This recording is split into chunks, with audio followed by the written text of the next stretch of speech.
Hi, I'm Tony Anscombe, Chief Security Evangelist for a cybersecurity company called ESET. We make the software that's on your machine, that anti-malware software, I hope it's on your machine, protecting you from cyber criminals. Now, today I'm going to be talking to you about protecting your home and family. Realistically, we're going to talk about all those devices, all those different things that you might bring into the home and actually connect to your internet connection, your Wi-Fi system at home. If you've got a question during this presentation, I will be hanging around at the end of this presentation and answering some Q&A, and I'd love to hear from you there. Or if you're a little embarrassed, a little shy, or got a question that you're not too sure about in a public forum, feel free to email me, tony.anscombe@eset.com, and there's my Twitter handle there as well. But like I say, don't be shy. Actually come and ask the question after the presentation if you want to. So just how connected are we? Well, if you actually look at the world, there are 7.9 billion mobile phones globally. Now, this was actually a conservative estimate. If you start looking this number up on the internet, it ranges from anywhere from about 8 billion through to 10.5 billion. So I'm taking the lower number there. Now, if you compare that actually to the number of people on the planet, there's only 7.6 billion people. So actually, there's more phones than there are people. Now, if you consider some countries, they don't have great mobile coverage, and in some cultures, they don't have as many phones, and then you've got kids in nearly every country who are too young for a phone. That means a lot of us, in fact, like me, are probably carrying two mobile phones. I carry one for work, and I carry one personally. It means, when I do actually get out hiking or whatever it is to relax, then I can leave that work phone somewhere else and just carry a personal phone. So we're super connected, more mobile phones than there are people. Now, what about the USA? So there are 328 million phones in the USA, and with a population of 318 million. So again, you can see that trend is actually here in the US as well. And I mentioned we're going to talk about connected devices. Now, in 2020, it's estimated there's around about 31 billion IoT devices. And we're going to come back to what IoT is in a moment. But basically, a device that's connected to the internet or connected in some way. So 31 billion of those. Now, if we look at the predictions for next year and beyond, next year it's estimated that will go up by 4 billion devices. So think of the number of people out there buying, connected doorbells or whatever it might be, that's actually taking that number from 3.1 to 3.5 billion. And that could even be things like road infrastructure, sensors, air quality sensors, etc. And we're going to look at some of what all these things might be in a moment. Now, it's predicted by 2025, this number will be 75 billion.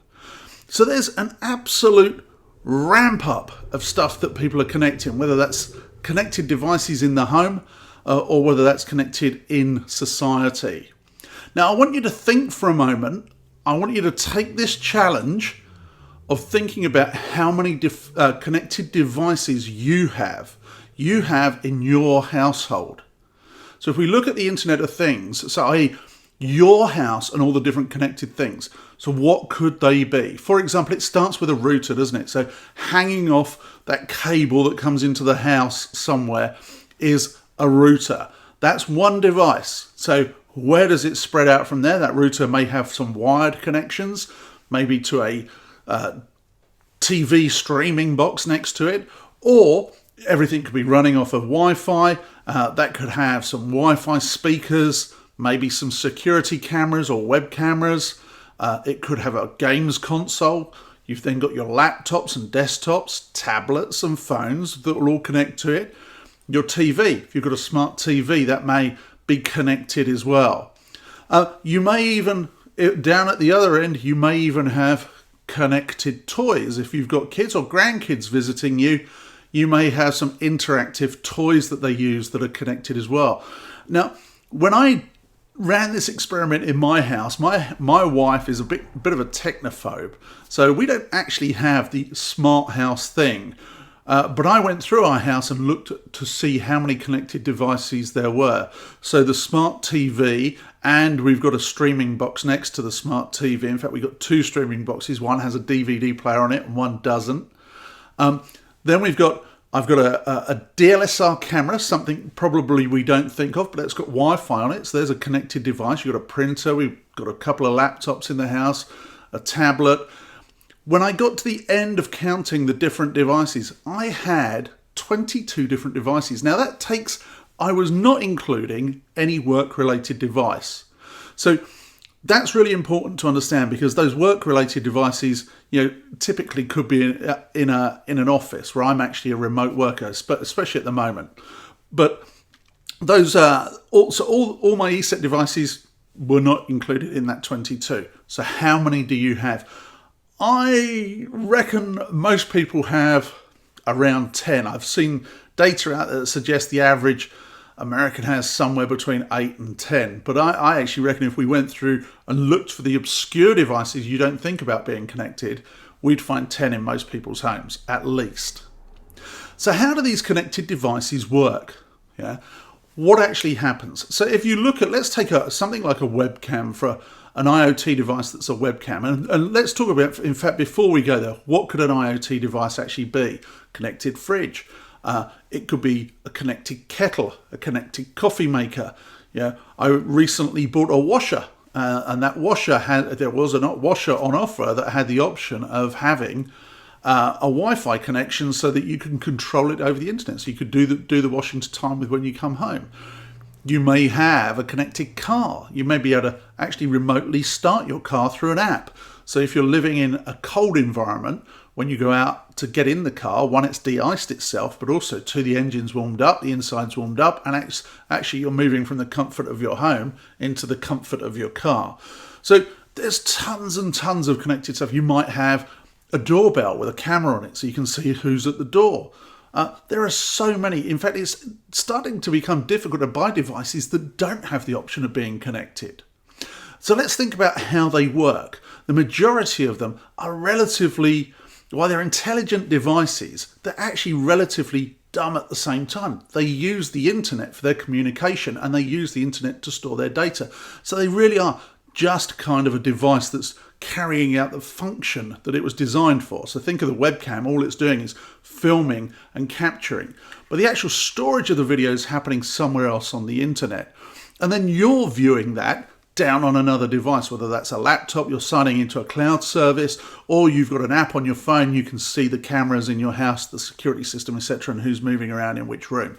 So now we've got this triangulation. So this is kind of the typical communication of an IoT device.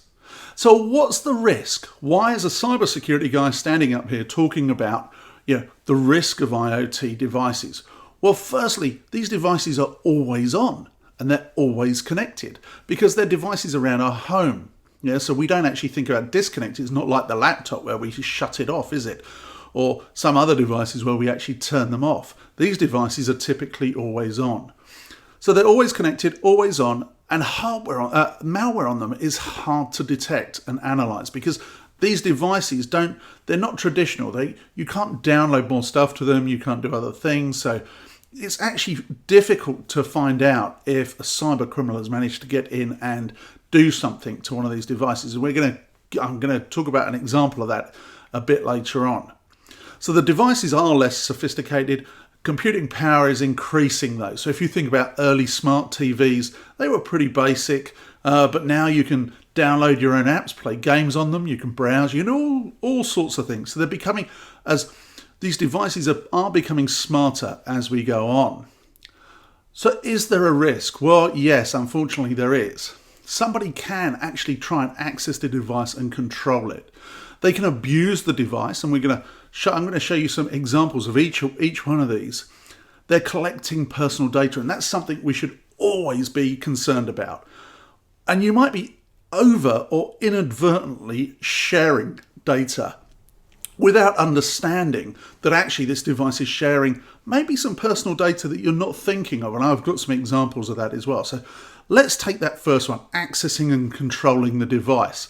Well, there's this great website, and I'm sure you've seen news stories of about webcams that you can access on the internet that are not secure. I don't mean ones that overlook the beach so you can see whether the beach is crowded or whether it's a nice day, but ones in people's homes. So if you look, there's this website called Shodan, and this website, if you register on there, you can actually start looking at devices. It's basically a great big list of devices that haven't been secured correctly. So i.e. they're using the default password and they're using the default ID, or somehow they've been left open, or they've got known vulnerabilities on them, so somebody can access them through one of those known vulnerabilities. So if I look on Shodan and I look specifically for webcams here in the US, I can find webcams. Now, unfortunately, this picture isn't very good. I think it looks a bit like a space picture. But this picture is actually of somebody's backyard. Yeah. And as you can see there, I've blurred out the IP number because it's a camera that overlooks somebody's backyard. So I'm now looking real time at somebody's backyard. Now, if I look further around and look for other devices, as you can see, I can find this one in somebody's lounge. Yeah. So not particularly secure. And this is an open list. And if I delved in further, yeah, sure, I can find some in children's bedrooms. So like a camera that's looking at a picture of a cot. That's not uncommon because parents like to be able to check on their baby without actually going or disturbing the baby. So there are these open devices. So if you don't secure them correctly, they get added to this list automatically because it's scouring and scanning the internet for them. Yeah, and somebody might be in your home using those cameras or whatever else it is they do on those devices. Can the device be abused? Well, the best example of this actually was back in 2018, the Mariah botnet. Now, a botnet is a collection of devices that are used to create, let's think of it as a supercomputer. So all the resources of all these different devices all over the world are joined together to do a certain task. Now, if you go on the dark web, you can rent out these botnets.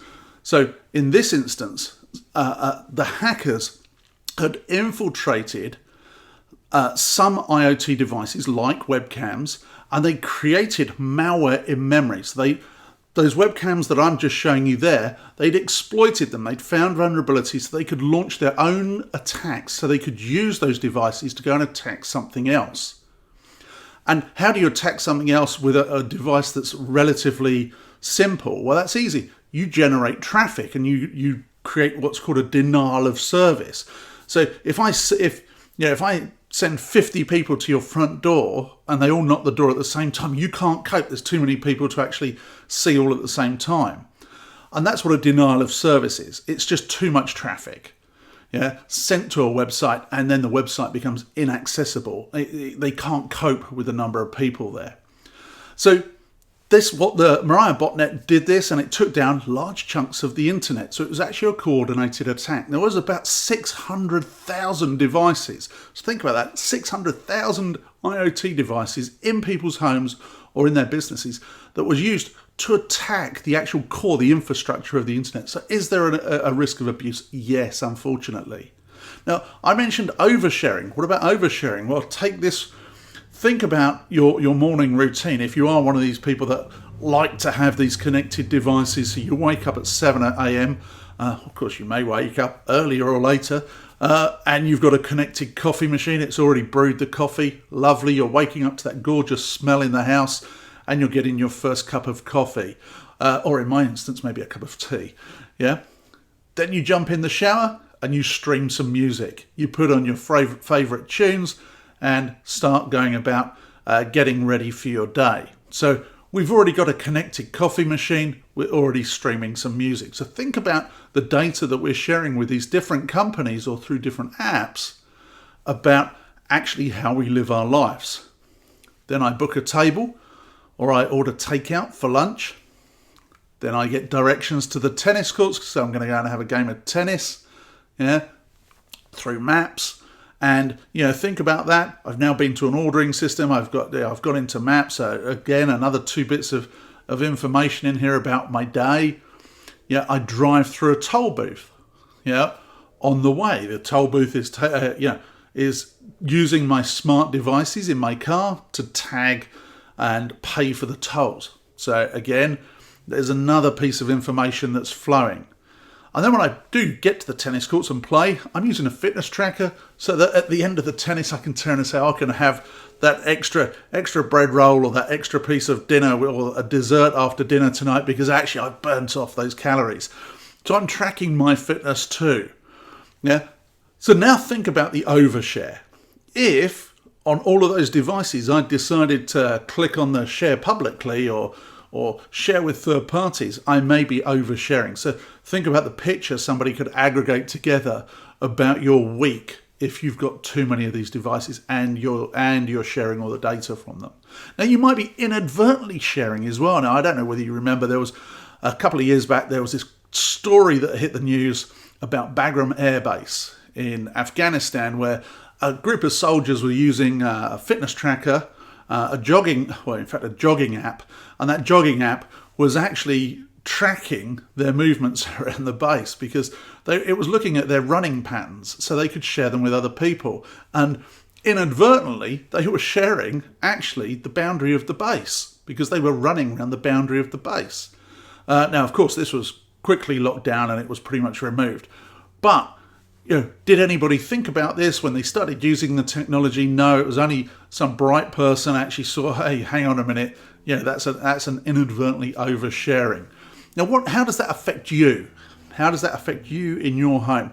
Well, recently here in California, of course, we've had lots of smoke. So I've been an avid user of the Purple Air website. So if we look at the Purple Air website, you can track it down to an individual sensor. Now this one is half a dozen streets away from me, and as you can see, I know this sensor is in this house. So I know the person that lives in this house actually has a Purple Air quality sensor in their property. So I now know something about them. Now, you may have had one of those phone calls at some stage that talk about, oh, this is Microsoft, we want to update your machine and you've got some problem on it. And it's a scam. But now imagine if they phoned up and turned and said, hi, this is Purple Air. We know you've got one of our sensors and it needs a software update. The current reading on your Purple Air sensor is blah, blah, blah, and it says 5 on it. You're going to think, hey, hang on a minute. It actually does sound like somebody from Purple Air. And this is true of weather monitoring stations too. So do those people, when they share this data to provide that great big public map, do they think about actually the information they're sharing, that they've got these devices in their households as well? In fact, somebody may come past and try and steal one of those devices, especially if it's an outdoor, like an air quality sensor or a weather station. So you may be oversharing that data and that information. Now, the other thing lots of people have in their homes are digital home assistants. Now, this is, let me just explain what I mean by a home assistant. That's a Google Home, an Amazon Alexa, Microsoft have Cortana, Apple have Siri. In fact, I've just got a new set-top box for my TV so I can stream different channels. And that has a remote on it that's got voice on it as well, so I can control it by voice. Now, this is a digital home assistant. So if you put a home assistant in that middle of that picture of your IoT devices, then now you've got maybe one device that controls all the other devices and may actually be having that big picture of all the data that's being collected. So you need to think about a lot of privacy stuff going on here. Now, one thing I should say is these digital assistants are actually very secure. Our research labs took these things apart and they looked inside of them, they tried to break them, they tried to find vulnerabilities in them. And while they actually did find some vulnerabilities, the general consensus of these devices is they get automatic updates, they strong encryption, they're very secure. These companies have actually done a good job at building these devices. But the issue is privacy concerns. Because if you look at how they operate, they're listening for the wake-up word continually. And actually, MIT did a study on this. What they did was they took Netflix programs and ran Netflix programs at these things all day long in a lab scenario. And they removed the wake-up words from the programs, and still the devices started 19 times a day without the wake-up words. and and listened to what was going on. So 19 times a day, that's quite a lot. And actually, while the data they collect is not stored by those companies in the way that we might think, the interactions, certainly with Amazon Alexa, it stores the interaction, so you can go back and look at the last interaction on the app. So that stored interaction could be valuable to a cyber criminal. And if we think about the different things that actually, for example, Alexa skills might be linked to, your bathroom skills, it might know your birthday, your health, it might know your bank, who you bank with, might even know your social security number. It knows your schedule because it knows when you're home and when you're not. So there's a huge wealth of information that these devices are actually collecting, especially if you're one of the people that are currently working from home. If you've got one in the house while you're working from home, if you're having a conference call or something, I'd switch it off. In fact, I'd switch these things off quite frequently anyway. If I was sitting on the couch and didn't need to worry about anything or didn't have any questions, I would probably put this thing in mute. And that leads me to my last presentation, by the way. The last webinar I did for Oasis was on identity theft. So I'm just making the point here, this rich information that could be collected by a cyber criminal, in the worst situation, if they manage to collect all of this together, could actually lead to a very rich, unfortunately, set of data that could be used for identity theft against you. And I'd recommend, if you're interested in how to avoid identity theft, go and listen to that presentation as well. So how do we fix this? Right, that's that was all the bad side. That was kind of the risk and what's wrong. So how do we fix this? Well, firstly, know what's connected. That's the first task anybody needs to do. So this is actually a picture from an ESET product. Our ESET antivirus product has something in it called Connected Home Monitor, and it will scan your network and it will come up with a picture of all the different devices that are connected to your home network. Now, there are other pieces of software out there that will do this too, as well, by the way. But I'm going to use our own software as the example, and forgive me on that. So, this is the device I'm on. It's attached to the router. Then it can see some phones and some other desktops. It can see some smart speakers. It can see Android phones and TVs and printers and a PlayStation, etc., etc. So this picture will grow.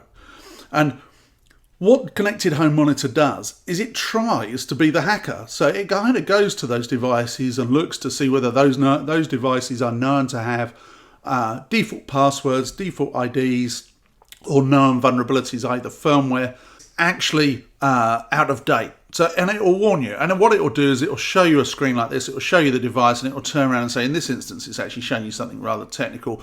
But it will come up and turn and say, you need to change the password on this device. So it will allow you to it will prompt you to go around each of those devices and actually start fixing it. So Connected Home Monitor within an ESET product, but like I say, there are other, if you haven't got that, in fact, I know certainly some of the cable providers also have apps as well. So if you don't know how to do that, email me and I'll, in fact, at the end of this, you can try out our software for a discount or for free. So I'm going to give you a recommendation at the end as well. So fix what's connected, use strong passwords.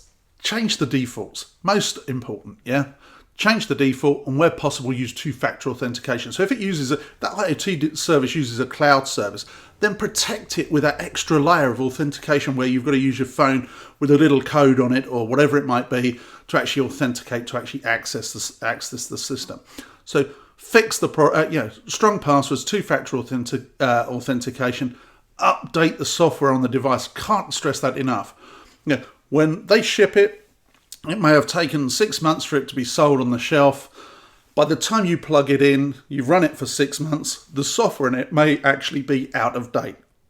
So make sure you're downloaded the latest version of software and update the software. Enable encryption. If it's not enabled by default, enable encryption. If it's got any options saying encrypt this, encrypt that, make sure all those are on. If there are pieces of the device you don't use, so for example, just say you've got a camera, a security camera, and you never want it to use audio, maybe it's got the function of a microphone in it, switch the microphone off. Only use the pieces of devices that you actually functionally want to use. Search the internet for device vulnerability. So bob into Google, device X, model number, blah, blah, blah, vulnerabilities. Just the word, just that string of words, and you should instantly be able to see some articles if there are vulnerabilities, and the manufacturer will probably tell you how to fix them as well, or somebody on the internet will, the internet has a wealth of resource out there. Somebody will be telling you how to actually fix those vulnerabilities. And where available, install security software. Most important, and I'll give you an example there, because a lot of these devices, you can't install security software, so you're unable to do that. But for example, ESET, we have a piece of software that you can load on a smart TV to protect the TV. So where possible, install security software and let that do some of the protection for you. I can't state this enough. Always think about privacy. So think about what the device is sharing, how it's sharing it, and where it's storing it, whether it's encrypted. Make sure you've secured the cloud, not only the device, but the cloud account that goes alongside of that. So if there's a password on an app to access that cloud account, make sure it's a good, strong password, and make sure you're thinking about actually the other end of the device, so how you're accessing the information. So what about regulation and certification? Because this is a huge growing industry. As you saw, there's going to be billions and billions of these devices added. 4 billion between this year and next year is a huge number. Regulation and certification is super important. Now, what about kids stuff? So let me give you an example here of a kid's IoT device. Some of the toy companies make really interactive toys. A few years ago, you had an interactive Barbie doll by Mattel. But there were issues, there were privacy issues and concerns around toys like that. So for example, what happens when you unbox the toy, you give it to your grandchildren or your children, and they pick up the toy, they turn it on, and it's interactive. So you can't turn around and say, "Hey Barbie, how's your day going?" And Barbie's going to turn and say, "My day's going well, thanks."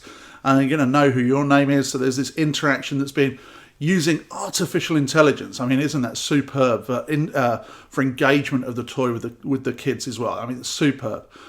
There are certifiers here in the US, Kids Safe certified products. They work with the FTC as well, so it's got kind of a government-approved certification that gives toys that seal of approval to turn and say, the company have thought about privacy, they've done it the right way, the device, to the best of our knowledge, doesn't have vulnerabilities, and put their stamp on it. So that's a good thing to look for, Kids Safe, to keep those toys and stuff safe. And that's super important if you've got connected toys. And one of the issues, in fact, with that connected Barbie was what happens when somebody else comes around and they start talking to the Barbie too. Is it recording their voice or only your kid's voice? There's all sorts of strange ways to look at privacy in there. Now, what about regulation? Government's doing anything? Well, the good news is actually California have been pretty bold here, and they made on the 1st of January 2020, they passed some legislation that turned and said, out of the box, an IoT device has to have a unique password. So you can't ship all these devices with the same password. As a manufacturer, they all have to have different passwords. And actually, when you switch it on, it should ask you to change the password. So already you've got ship with a unique and change when you first plug it in. They've also looked at whether it's appropriate to the nature of the device, what it's collecting and how it's working is appropriate, and the information collected by the device is appropriate in context with the device. So if I can't think of a good example off the top of my head, but something you think like a thermostat doesn't have a camera and a microphone on it, so it's not recording you or doing something else, that it's only controlling the temperature. So it's not doing something you don't expect it to be doing. And the device has to be designed to protect itself. So it has to have built-in security features to protect itself from misuse. Now, other governments around the world also have researched this and put out guidance on here. They talk about vulnerability policies. So the companies creating these devices have to have vulnerability policies. They have to provide software updates, and they have to provide them over time as well. So not just for the next year, but over the next 3 to 5 years, the expected life of the device. Secure storage for credentials and data. They need to communicate securely, and you have to be able to delete your stuff. So you have to have easy deletion of the data that they're collecting. So just a point here that actually, I liken this back to the days of early Wi-Fi. You remember when people started putting Wi-Fi networks in at home, and you could drive down the street and pretty much connect to anybody's Wi-Fi network at home because they didn't have encryption or passwords. Now you go down the street and everything's locked. Yeah, I think we're kind of there at this. All these connected devices we're putting in our homes are kind of at that point at this moment in time where, in 3 to 5 years' time, I think this will be a completely different scenario. Regulations and legislation will have stepped in, vendors will have stepped up, and actually we'll be in a different spot. So if you're going to go out and buy one, and you should do, because embrace technology, use some of this technology. Research the device, look for the vulnerabilities online, check the vendor that the vendor updates their devices regularly. Read the privacy policy, understand what data you're sharing and how you're sharing it, limit what you are sharing in any way possible. And don't tell your assistant anything, or don't tell your assistant everything, I should say, because actually your assistant doesn't need to know everything, do they? They only need to know the things that are important. So just really, really consider what you're using your digital assistant for. So thank you for attending. It's been a delight to talk to you today. Here's an offer from ESET. I mentioned our software through that presentation. You can come and get a discounted version of our software from offers.eset.com/oasis. I think there's a 30% discount in there. But I'm now free to answer any questions, because I'm sure some of you have got some great devices at home that I haven't thought of or haven't heard of. So come and ask me those questions and we can have that discussion. Thank you for listening.